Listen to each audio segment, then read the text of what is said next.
Thank you, Nerman. So, very good. Thank you very much. This is a presentation on how to use LinkedIn, how to maximize your use of LinkedIn.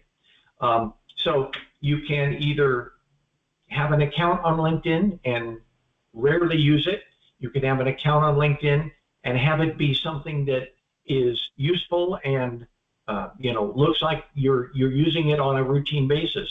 But you can also maximize your use and utility of LinkedIn as a tool for you professionally.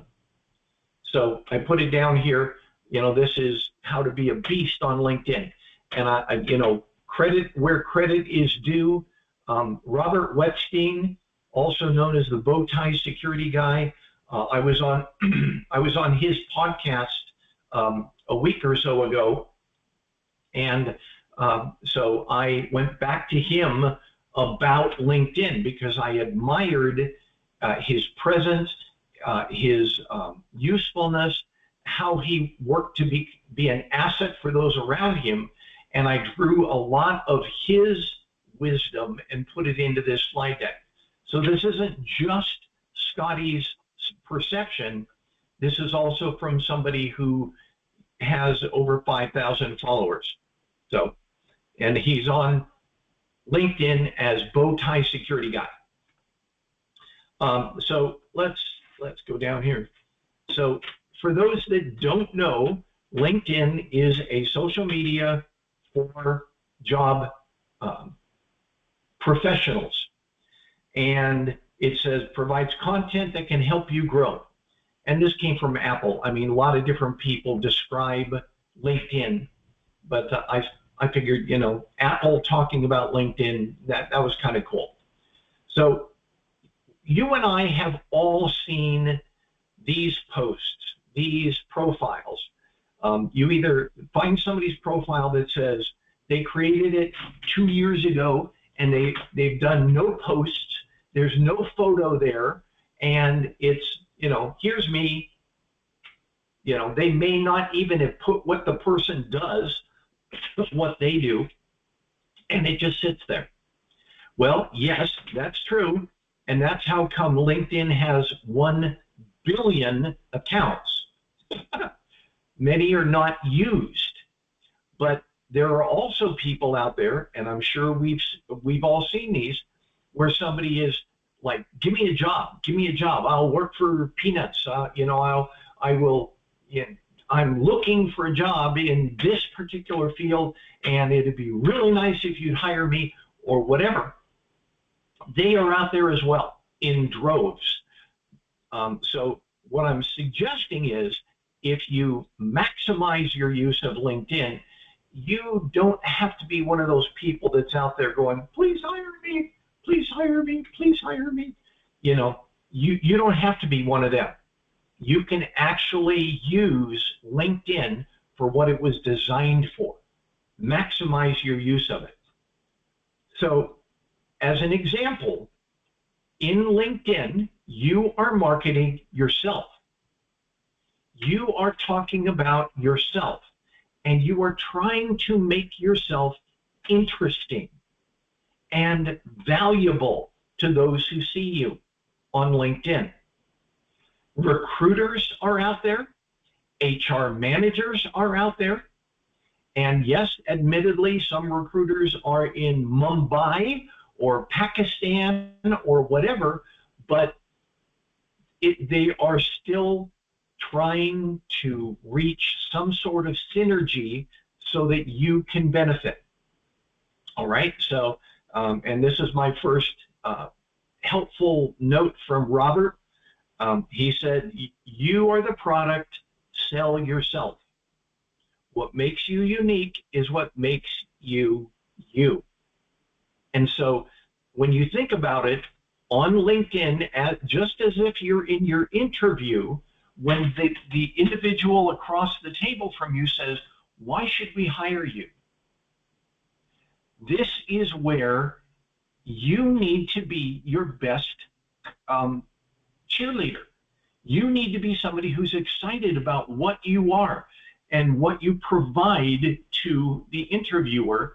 You do the same thing in LinkedIn, but in, virtual form, not face to face. So it is possible to be one of those people on LinkedIn that generates positive vibes, for lack of a better way of describing it. So I'm going to talk about a couple different things. The first is to maximize your profile. And I'm going to drop in the chat these two links that I'm about ready to put on the screen, because they aren't links that you're going to be able to click on. So these are the two links that I'm going to refer to here when I talk about maximizing your profile. I'm not going to spend a long time on that, but then I'm going to talk about esteem versus rapport. And I think that's important in your minds. Then I'm going to talk about how you can contribute value, and then chasing numbers versus protecting your reputation. This, after speaking with Robert, I changed my mind. I had a particular mindset, and after speaking with Robert directly, I have reversed that mindset. So we'll talk about that. And then I talk about the slippery slope, something that you may have seen, you may feel inclined to do something about it, but be careful. And then don't follow people. Don't follow. And I'll talk about that as we go. So this is the first one. And I say Kevin's video, he just posted it a month or two ago. This guy has 4 million viewers, subscribers. So on his YouTube channel, he can't be wrong with 4 million subscribers. So he talks about how to set up your LinkedIn profile, make it look good, make it sound good, make it to where people will want to visit it, and it provides value also to where you are maximized for job recruiters. So I like this one. And then Bowtie Security guy, Robert Wetstein, talked about your LinkedIn look. And he made a purposeful change to his LinkedIn persona, and it ended up making him go viral. So he's the type of person that you want to look at and say, could I do the same thing? And the answer is always yes. All right. So that's something to think about. So let's talk about esteem versus rapport. And it's not exact, and I will tell you that right now. Esteem, I think of esteem as what people think about you. In other words, you do things, they see them, and they say, oh, this person is valuable to me, and likable, and I get good vibrations from this person. You may never have met them, you may never have corresponded with them, you may never have said boo to them, but esteem is when you look at somebody's profile or post on LinkedIn and you go, yeah, I like that guy, or I like that girl, or there's something about this poster that the next time they post I want to watch. That's called esteem, okay? And sure, it's good to build esteem, honestly, very, very good to build esteem. But rapport is where you and that other person exchange feelings. In other words, they're a benefit to you, but you're also a benefit to them. And you always want to try and seek to build that rapport. For example, I built that rapport with Robert Wetstein. Just over the course of time, over the last month or so, he and I have really gotten close online because I like what he's doing and he likes what I'm doing. He invited me to be on his podcast. I, went on his podcast, helped his podcast grow, referring to his podcast, etc. So I become part of his sphere of influence, but he also becomes part of mine. I have, maybe 2,000 followers. He has over 5,000 followers. His followers are now reaching visibility to me. Because Robert reposts with comments, we'll talk about that too. Robert reposts with comments, so his sphere sees my posts. Okay? So that's why you want to build that rapport. You want to be cheerleading for each other, not just esteem. Oh, this guy's good at Linux. This guy's good at endpoint protection. This guy's good at disaster preparedness. Yes, that's good, but you also want to be listed as a resource. And one of the best ways to do it is to find somebody and build that rapport to where you are reposting each other's information. And always go up. Find somebody like I did with Robert, find somebody that is already on the move and connect yourself with them. Okay, so replies, forward with comment, attend their classes, listen to their podcasts, etc. And always comment. We're going to get to that as well as we continue on here. But oh, I'm sorry, I did want to point out in the upper corner, always keep it positive. If you have something negative to say or something critical to say, there was a very, very old statement I heard in lots of different leadership classes, and it said, publicly praise people, but privately criticize. And that has happened with me. Okay, people are out in public saying this person has done really good, or I like what they're doing, or you should do this too, or whatever. But then in the private, they're like, did you really mean to say this? Instead of saying this, you might want to say this instead. Oh yeah, good idea, thank you. I didn't realize that there could be, what I'm posting could be read two different ways or whatever.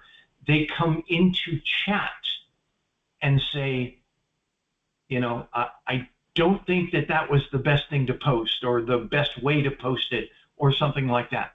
So always when you are commenting or reposting or whatever, keep it positive. If you have something to say that's somewhat critical, go into chat and do it that way, or email or whatever. Okay, make sense? Contribute value. What I mean by that is you want to be someone that people consider to be valuable. Now, you remember this because I know you've done it. I've done it. On your resume, you say, I have excellent communication skills. You say that. And you know what that means? Zero. Why? Because everybody says it. And good communications are always measured by the receiver, not by the sender. That's Communications 101. If you don't understand that, you've lost the value already. You can only be a good communicator. You can only be a good provider. You can only be of value to people if they think you're valuable. You may think you're, the best, popcorn popper in the world. But what value does that provide to the people that are watching you pop popcorn? So consider posts or comments that will enrich your listeners. Think about it that way. What will make them happy? What will make them better? What will make them grow? All right? Always be focused on enriching your listeners.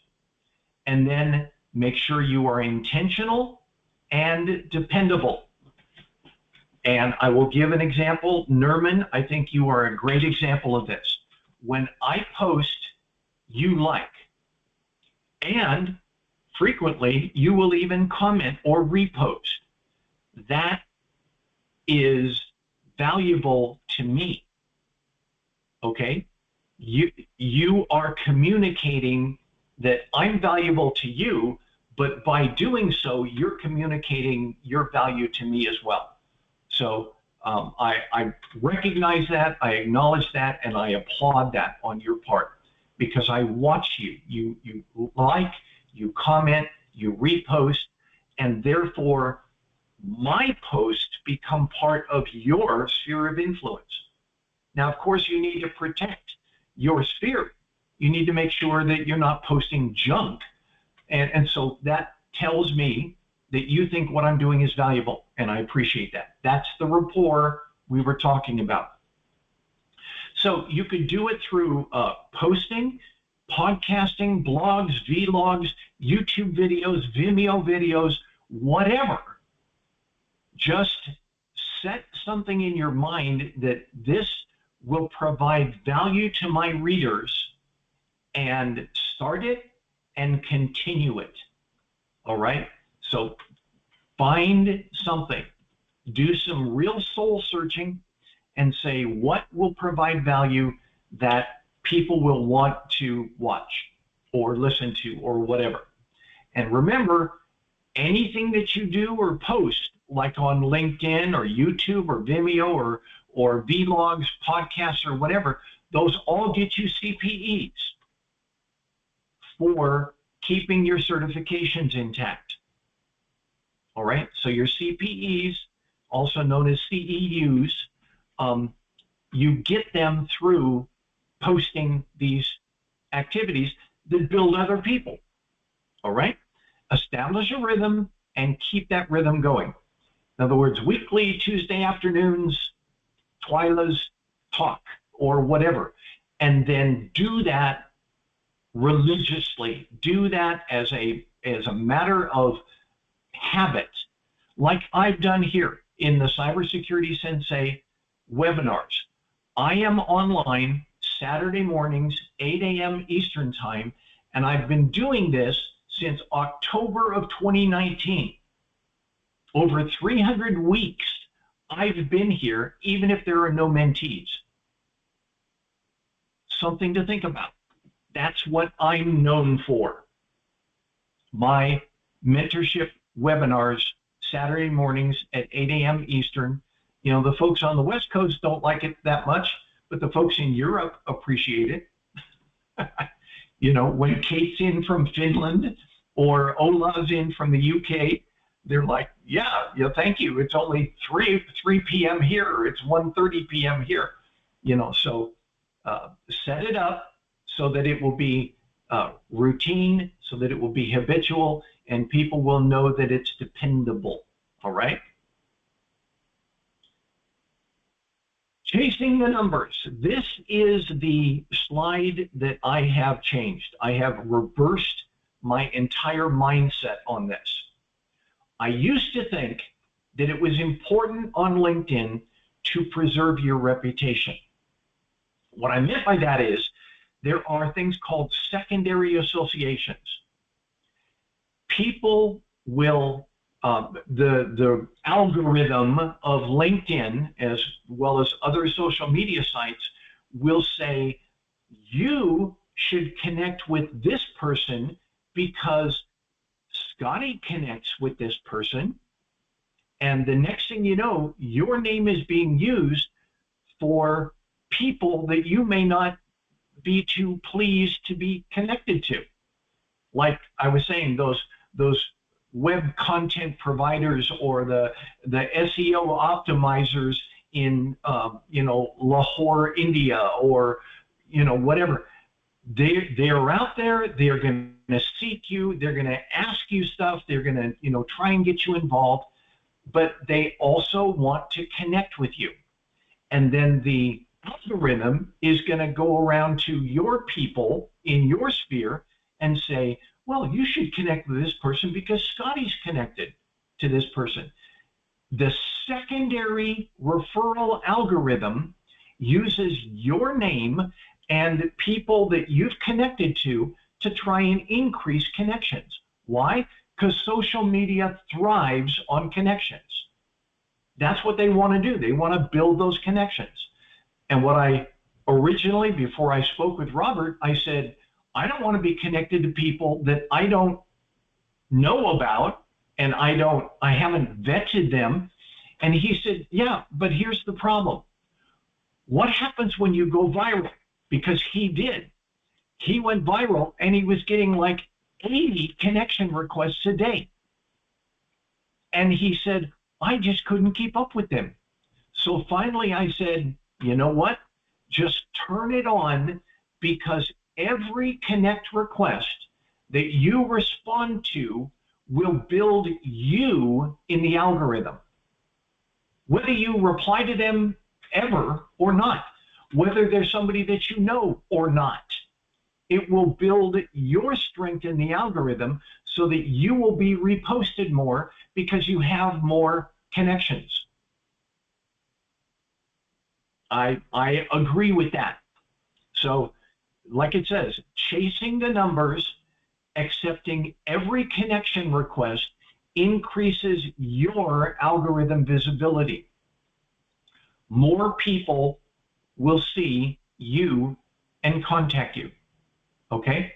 So if you want to be really out there, and I'm using Bowtie Security Guy as an example, he said, when my profile went viral and I got thousands of connection requests, I gave up and realized it wasn't worth the chase, trying to vet everyone.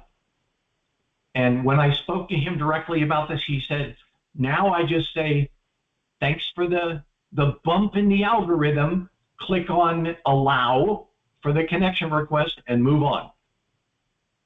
And like I said, he has thousands of connections. And that means he's got more visibility when he posts, when he comments, when he reposts. He's got more visibility. And that makes him a celebrity. That makes him valuable to me.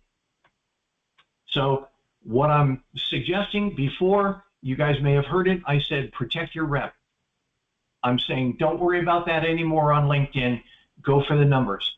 If somebody sends you a connect request, I just went in last night, I went in and saw a whole bunch of connect requests that were languishing out there that I had said, I don't know much about this person. And I went through and I said, accept, accept, accept, accept, accept. Does it hurt me? No. Does it help me? Yes. So just something to think about. Anybody have any questions on that one? You help yourself in the algorithm. Go ahead, Norman. Yeah, I have comment. No, I think you 100% right. And I remember you mentioning, like, be careful who you're connecting to, or who you're connecting with. And but I was thinking, here's my problem. For example, I have my YouTube channel, right? And I'm a member of CS Sensei, a member of Simple Cyber Community. I met so many people during those conferences, Las Vegas, South Carolina, Chicago, and I was thinking, like, if I don't accept someone, how can I know? I know there are like a lot of scammers, right? A lot of bad people there. But how can I know? Like, maybe someone who knows me from the chat, maybe someone who I met during the conference, and like you said, you cannot kind of do research on every person who send you request. And I was then thinking, you know what? I will just accept. So if I see that someone is trying to scam me, I will block them, and that's all. Exactly right. Exactly right. Use LinkedIn's algorithm for your benefit. And that means you don't have time to vet every person that sends you a connect request. So guess what? The Mumbai marketers and the SEO optimizers from Colombia or whatever, okay. They are, by connecting with me, they are boosting my algorithm strength. Okay, that doesn't mean I have to forward them. That doesn't mean I have to agree with them where they send that little, introductory, hey, would you like a free consultation? No, just ignore them. But when you connect with people, the people you connect to boost your algorithm strength. So I have totally reversed my opinion based on my conversation with Robert this week. He said, I just can't validate everybody. So I said, forget it. I'm pursuing the numbers. So just something to think about. The phrases you see here in blue are his phrases. It's not worth the time to validate every connect request. Validation takes time and effort, your time and effort, to validate somebody out there who may or may not, have anything to do with you. You are now expending your time trying to validate them to see if they're worthwhile for your connections, when instead the value is when you connect. That boosts you in the algorithm. So connect. That doesn't mean you have to be their buddies, but allow the connects. I guess that's a way of saying it. And like Robert said, the pros outweigh the cons. So I said, okay, I'm doing it.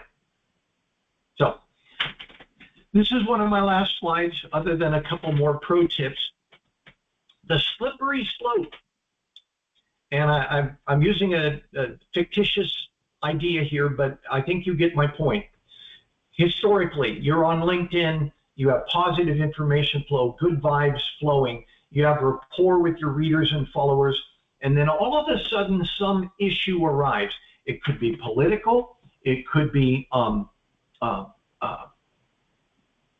belief-based, it could be, something having to do with your home country or whatever, but all of a sudden something arises that triggers you. And I'm using this example, save the marmosets. Okay.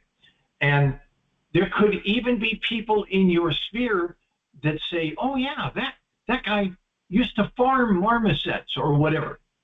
So they realize that you have a vested interest in what's being described here. So it could be you were born in that country. It could be that you have family in that country. It could be that this belief system has just been recently in the news. It could be anything. But you suddenly feel it's important for you to post things based on that situation that makes you feel like you need to do something. The issue is you turn from being a resource into being a mouthpiece. All right? You are now using your sphere of influence as a group of listeners because you want them to hear something. You are no longer pursuing something based on its value to them.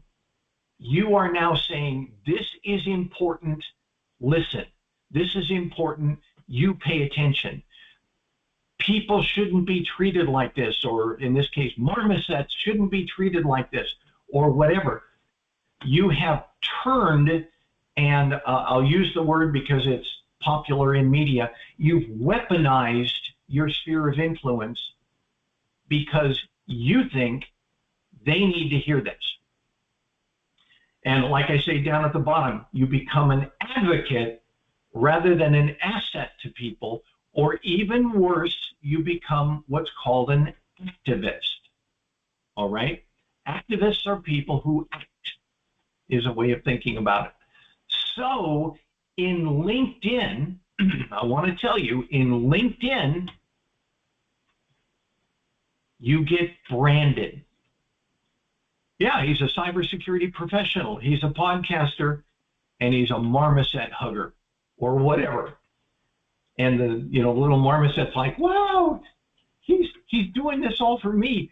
The point of this is, be careful about the slippery slope of moving from making sure that you are inserting value into your readers' awareness, and something where you say, this is valuable, everybody needs to know it. You are now jamming information down their throats versus offering something that they automatically will value. All right? So always stay on the positive side, even if you have very strong feelings about certain things. Be careful not to weaponize your sphere of influence, because you will get branded as a marmoset hugger, for example. Make sense? Anybody have any questions on that before I go to my last couple pro tips? Okay. So, posting. Post frequently, always with the reader's value in mind. Okay? Post because that helps to build your dependability. Set a routine. Series are a great way of doing that. Figure out seven different things that you could post on dealing with K-12 education, or dealing with single mothers in cybersecurity, or whatever. Just think of 7 different things, or 10 different things, or 4 different things, and put together a series, and then have your posts on that. That gives you some routine. That gives you some readability, because then if people are interested in podcast number 1, you are enticing them to go to podcast 2, 3, and 4, etc. So you then become read. You then become listened to. People will, while they're driving along, they'll pop you up on a podcast because you provided value in the past. Okay? So post. And, sometimes all that is, and I'll talk about this in a minute, Bowtie Security Guy says, remember to tag your posts on Social Saturday and Social Sunday. That helps the algorithm, and you could end up reaching people that you didn't reach before. Social Saturday, Social Sunday is a thing on LinkedIn. So use it. I had never heard of that before I spoke with Robert. Commenting. This is your algorithm scorecard, if you want to think about it. If you post, it's good for you. If you like, it's good for the poster. If you share or repost, it's good for the poster. But if you repost with comments, it's good for you. That's why you see people like me out on social media going, wow, that's a great idea. I had never thought of something like that. This could be valuable for, pet owners or whatever. I'm maximizing my asset, my value to my listeners by not just reposting, but reposting with a comment. Oh, yeah, that might be helpful. I never thought about it that way, or something like that. Dara, I think you saw on LinkedIn, Dara Gibson did a end of year, this is all the things that I've done for my cybersecurity insurance business that she's starting. She said, I've done, 300 public appearances and, all sorts of stuff for just in 1 year. Dara slammed it this year. And if you remember, Dara was in our National Cyber Incident Response Plan review back in November, December, January of this year. So she posted all of the things that she had done. And number one, I liked it. But number two, I commented with my repost. So it went to my spheres, and I said, yeah, Dara, great, congratulations. Remember, also, I'm going to add one. You were part of the public comment group for the National Cyber Incident Response Program, and you got your name listed in the Federal Register. And she's like, oh yeah, thanks. So, you know, that's the sort of thing. Build value with your reposts. Say, oh yeah, I never thought about that, or whatever. Make it positive. Make it build others. Make yourself valuable to them. Not I'm valuable, but they say that you're valuable. Okay? Repost with comments is good for you. Here's Robert's quote. The algorithm doesn't care about reposts for anyone but the original posters unless you add commentary. So always remember to repost with comments. Even great idea. That now switch the algorithm to you, not just the original poster. Here's another one people may not understand. When you look at some people's profiles, they have that cute little connect button, and other people's profiles don't. And I've got two examples here. If you take a look at it, the guy on the left, I've got to connect, but the guy on the right, let's say I really do want to connect with Fred McCarthy. Fred McCarthy's doing wonderful things over in Seattle. But I look at this and there's no connect button. So the first thing that I think of, oh, well, I'll just click on follow. The reason why the connect button is not visible on Fred is if you take a look, I hope you may be able to see this, for Albert, he is listed as second in my level of connections. In other words, first is where I've connected directly with him. Second is where somebody I know, Michelle Thomas, Don Boyer, and 7 other people are mutually connected with him, and I've connected with them. So Albert is connected to people that I'm connected with. Okay, that makes him second in my connections. That allows me to connect if he's second. But if he's third, fourth, or fifth, like Fred McCarthy is, you notice it says he's third. You won't see the connect. So your natural urge is to click on follow. I'm suggesting to you not to follow. And here's why. Okay, if you want to connect with the person, all you have to do is click more and then connect. It's not visible on the initial screen, but it is visible in the more expansion. So do a more connect. Why? Because when you follow somebody, you see what they do, and they don't know that you are anywhere out there.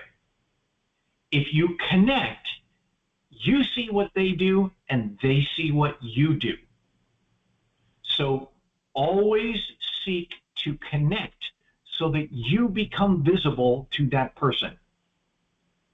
Always connect rather than follow, if you can.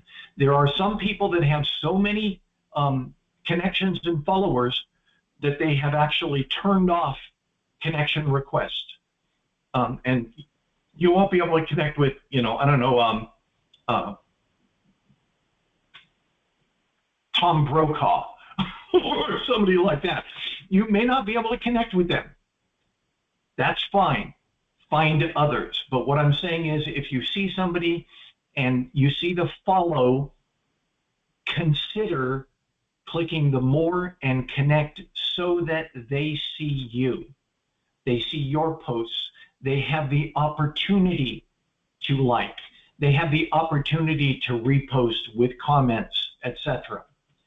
If you just follow, they don't see you at all. All right? So that's why I'm saying don't follow, connect. Make sense? This is my last slide. What I'm saying is don't just be out there on LinkedIn. Use LinkedIn as a tool for what it's designed for. Maximize your use of LinkedIn as a professional resource so that you build your professional reputation, get the jobs, or at least become visible to the people that are out there looking for jobs. You become visible to recruiters. You have a profile that people like. You provide value to people on a routine basis.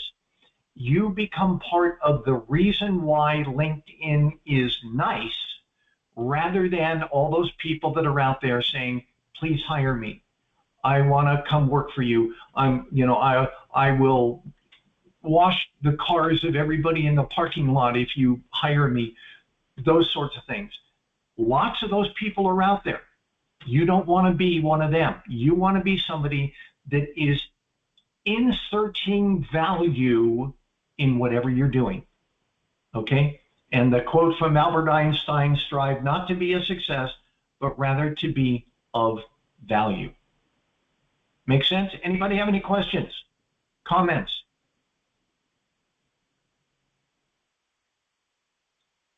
Did you learn something? Did this make sense?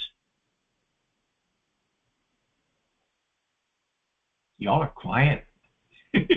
Yeah, we learned for sure. Okay. All right. So in the future, hopefully you will, be more visible, more of an asset.